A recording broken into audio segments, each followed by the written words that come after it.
Alright, so tomorrow we're going to be installing Rhino SR tracks and some HD crossbars on this 2016 fleet camper I got recently. We've got a trip coming up to Colorado and I'm going to need to run a roof box for all our ski gear.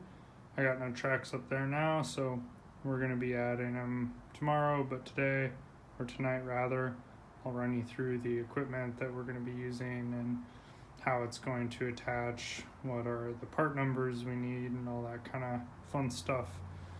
So here we've got the Rhino SR tracks. I went with these because I can get them in 82 inches, so I don't have to splice any tracks together like the Yakima.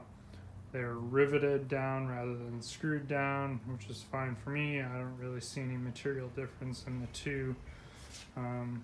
So these SR style tracks are designed for naked roofs on cars or custom installations such as this. As you can see, I've got a rivet mocked up in there right now. So these are going to be riveted down to the structural members of the camper. We'll go through identifying those and their locations tomorrow. And then we've got the Rhino HD crossbars in 71-inch length.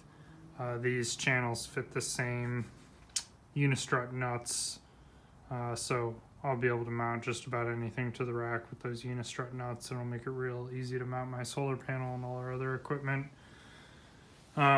So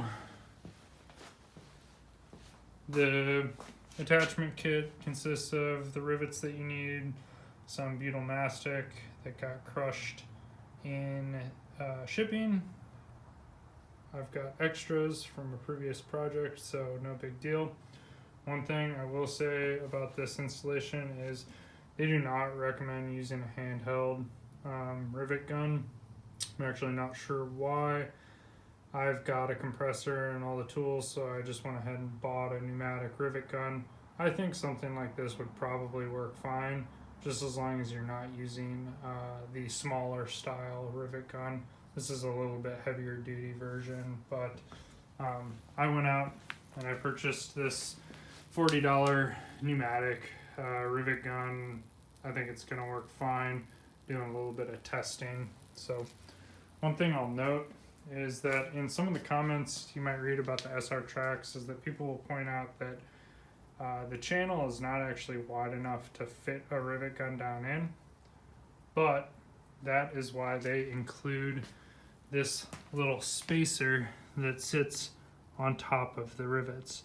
So once you drop that spacer on top of your rivet gun will fit above the channel, above the space of the channel. So you're in good shape there. Other equipment we need to mount the HD crossbars is I went with the RTL 600 quick mount feet so I can drop the crossbars really quickly when I don't need them. To mount the HD bars on these RTL 600 feet, you're also going to need the quick mount 5mm HD spacer kit from Rhino.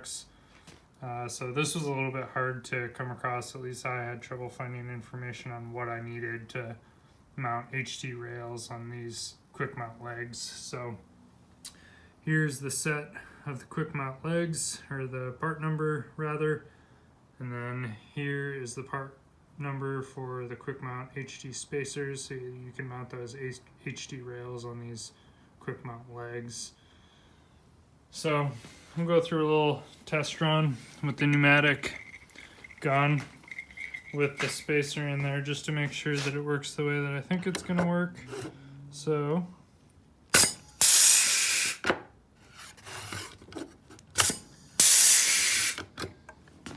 one more, a little hard to do one-handed.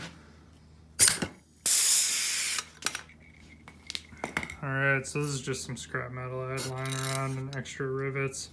So spacer worked out just fine, didn't change how the rivets seated down in there. These rivets are far too long for this application, but worked out great. So we're pretty much ready to go for install tomorrow. This is all the kit.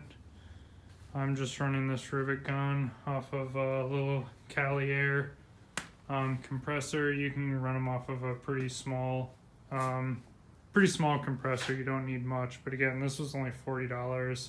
They also make drill attachments if you want to go with a drill attachment rather than a pneumatic attachment. I just happen to have the equipment necessary. So yeah, we'll go through install tomorrow, finding structural members, drilling the holes, and sealing everything up so that it's nice and watertight.